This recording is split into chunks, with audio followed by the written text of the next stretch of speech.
One of the big principles that we have at Arcane is to say yes to the player. At the beginning of the game, you're faced with a choice between Corvo or Emily, and then you're faced with a choice of which pathway to take through this crazy non-linear space. Open the window, front door, back door, you know, like down the street, over the rooftop. And then on top of that, you're faced with the playstyle question. Do you sneak and try to avoid killing people? Do you sneak and kill as many people as possible? Do you just kick the front door in and fight your way through? In terms of the missions themselves, we wanted to do classic Dishonored missions where it's a highly defended location, it has its own character, it has its own nature, and you're going after a high-value target. But we also wanted to give them some sort of epic theming, either fictionally or game mechanically, so that it just created like a completely memorable space to move around in.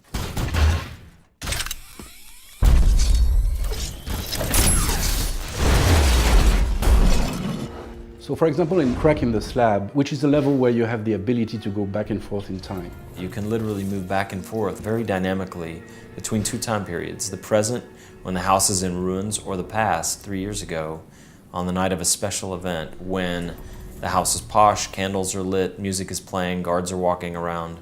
It's a very different feel. The challenge for us was to create 2 and even 3 different levels that would be fun to play, and where the player could go whenever he wants. In the Dust District, you have these raging storms that come about randomly.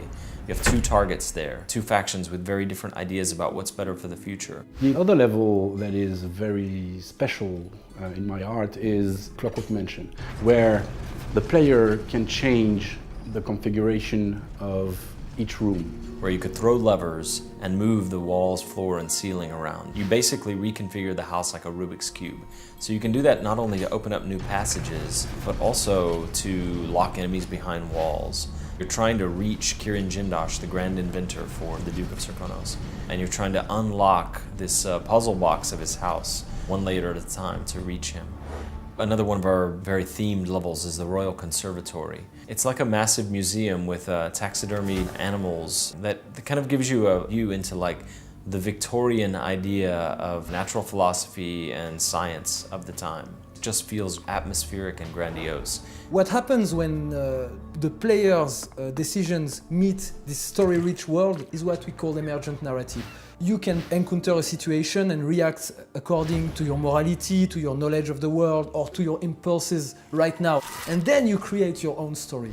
If there's one thing that I want the player to feel about Dishonored 2 is that our missions, our levels, whereas they're not open world, they feel like open world. Given that in one playthrough of Dishonored 2, you probably see 20% of the game, it feels to us like no 2 players will have exactly the same path. We've put so much effort into having so many things to do, so many ways to do things, so many choices. I would like the player to feel like the possibilities are endless.